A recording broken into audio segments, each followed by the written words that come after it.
Welcome to Honeybee. Don't forget to like, subscribe, and hit the bell. Real stories of love, lies, and betrayal, where every truth stings. Let's begin. My name is Harvey, and this is a story of how one careless joke tore my marriage apart. I was married to Susan, the woman I truly believed I would grow old with. From a very start, we both shared the same dream. We wanted children.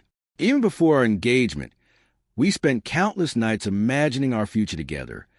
How many kids we'd have, what we'd name them, which one of us they'd resemble.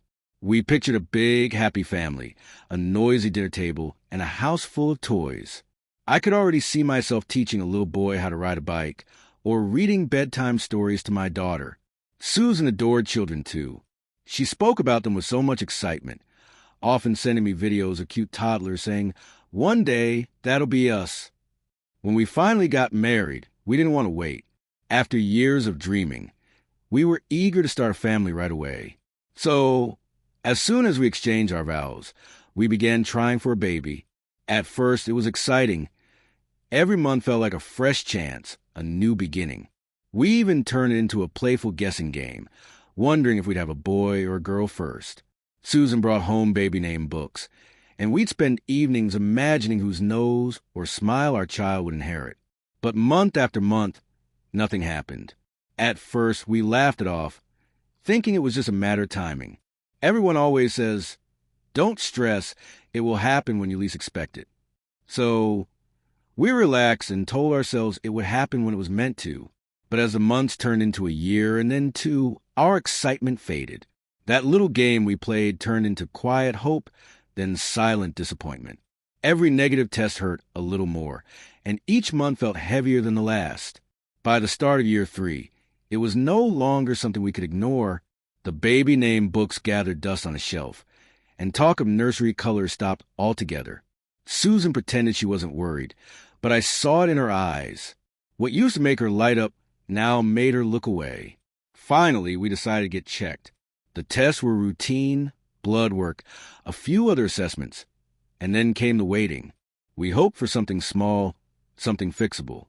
When the doctor sat us down with the results, his words hit me like a punch to the chest. "Harvey, your sperm count is extremely low. Right now, natural conception is nearly impossible." I just sat there, frozen. My heart pounded in my ears. Susan stared straight ahead, not saying a word.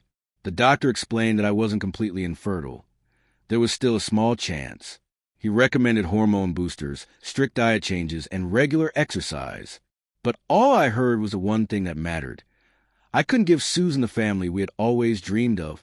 That night, I lay awake staring at the ceiling, feeling like my entire world had fallen apart. I had failed, not just as a husband, but as a man. Susan held my hand and told me we'd get through it together.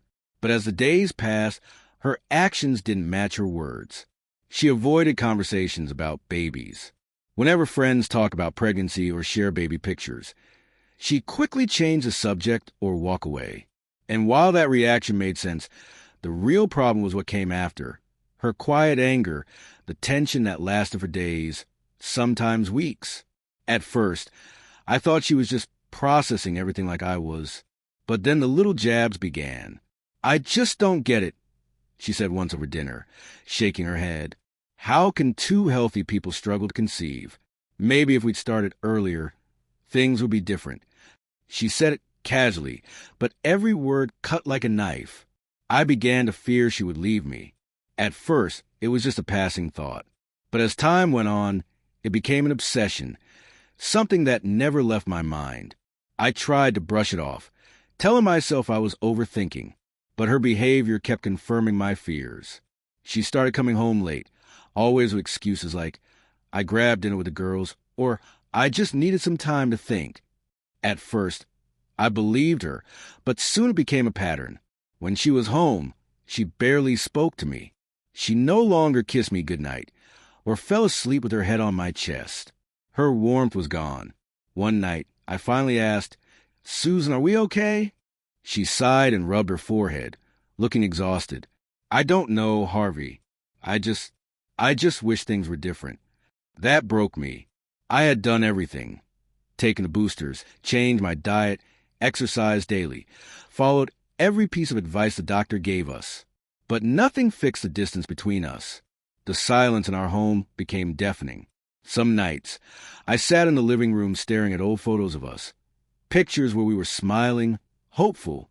Now, the house felt less like a home and more like a waiting room for the inevitable.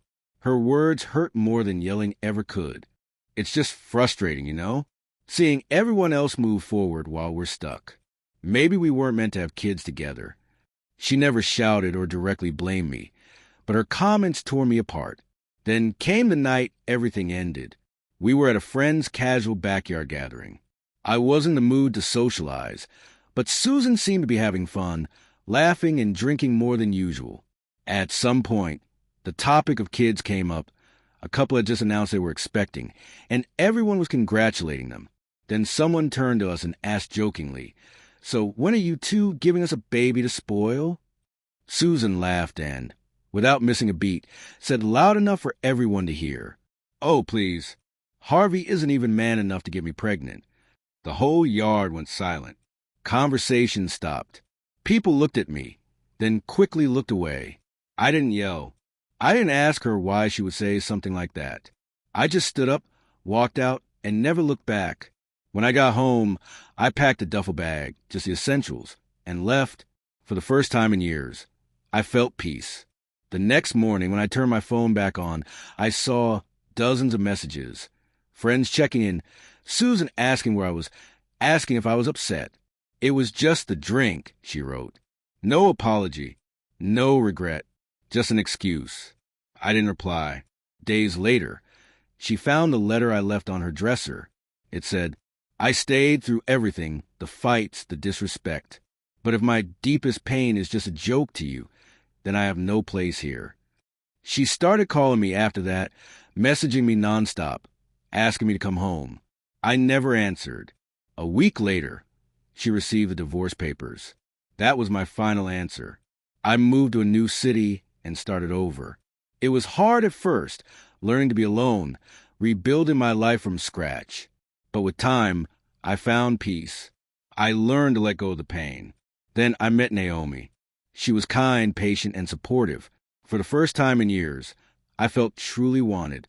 A year into our relationship, Naomi sat me down one evening, looking nervous and excited all at once. "Harvey," she said softly, "I'm pregnant." I laughed at first, thinking she was joking. But when she didn't smile, my heart sank. "That's not possible," I said, my voice sharper than I meant. My mind went straight to the worst thought. She must be cheating. Naomi's face fell, but she stayed calm. "I haven't been with anyone else. I'm sure you're the father."